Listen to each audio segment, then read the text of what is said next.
Hey y'all, welcome to Bible study. We are diving right into Acts chapter 22 today. Chapter 21 ended on the edge. Paul was just granted permission by the chief captain to speak, and he lifted his hands to silence the mob who were in an uproar. And chapter 22 starts with what you can call his defense, or maybe even a sermon, but really and truly it was his testimony. I want to point out the first four words: men, brethren, and fathers. If we go back to Acts chapter 7 verse 2, these are the same four words that Stephen began his defense or sermon with before he was martyred. This same Paul, who was at that time called Saul, consented to Stephen's death. We already know of Paul's dramatic transformation, but this really excites me because I don't even know if Paul knows that he's repeating the same words that Stephen said. Anyway, verse 2 says, "And when they heard that he spake in the Hebrew tongue to them, they kept the more silent." Remember in verse 37 of chapter 21, he spoke Greek, which made the chief captain pay attention even closer because he didn't expect him to so eloquently speak Greek. Now in verse 2 of chapter 22, he is intentionally speaking Hebrew because he understands that that is the primary language of the mob in front of him. Paul was strategic, and it worked because the verse said that they became even more quiet. Paul's language switch is a lesson in of itself because it teaches us to be aware of our audience and be very intentional to tailor the message so that it is palatable to the audience, which makes them more receptive. Verse 3, "I am verily a man which am a Jew, born in Tarsus, a city in Cilicia, yet brought up in this city at the feet of Gamaliel, and taught according to the perfect manner of the law of the fathers, and was zealous towards God, as ye all are this day." He's letting them know that even though he wasn't born in Jerusalem, he was raised there and studied under the most prestigious rabbi of the time. If you remember in Acts chapter 5, Gamaliel was the lead rabbi who told the mob at that time, leave the apostles alone. If what they're doing is not of God, it will fizzle out. But if it is of God, there's nothing we can do to stop the work of God. Obviously, Gamaliel was correct because even to this day, the work of the Lord is still going on and it cannot be stopped. Verse 4, "And I persecuted this way unto the death, binding and delivering into prisons both men and women." Paul is confirming his passion with facts from the past of how he himself went after Christians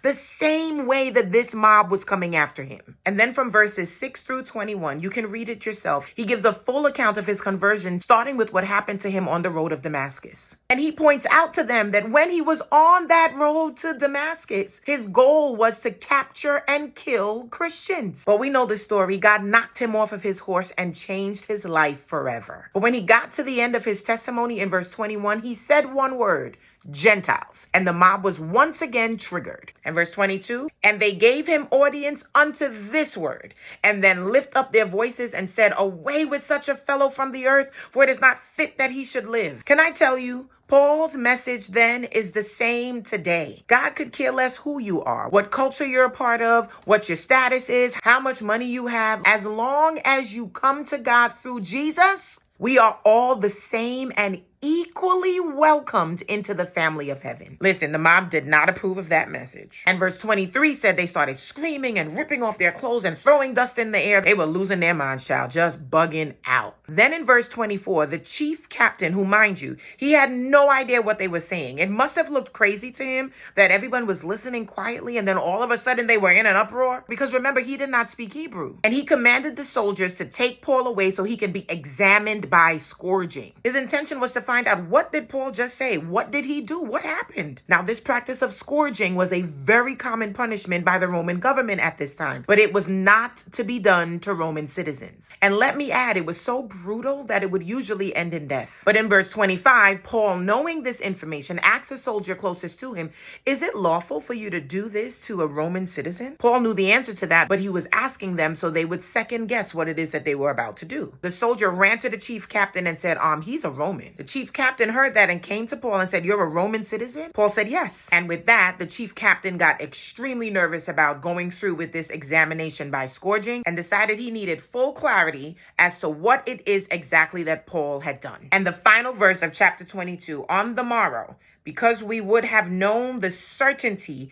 wherefore he was accused of the Jews, he loosed him from his bands and commanded the chief priests and all their council to appear and brought Paul down and set him before them. He was not about to do anything to a Roman citizen that was not lawful. Thank you, Lord, for Paul's wisdom and God's grace. The examination by scourging is on a temporary hold, and that's a wrap for Acts chapter 22. I'll be back to go over what happens next in Acts chapter 23.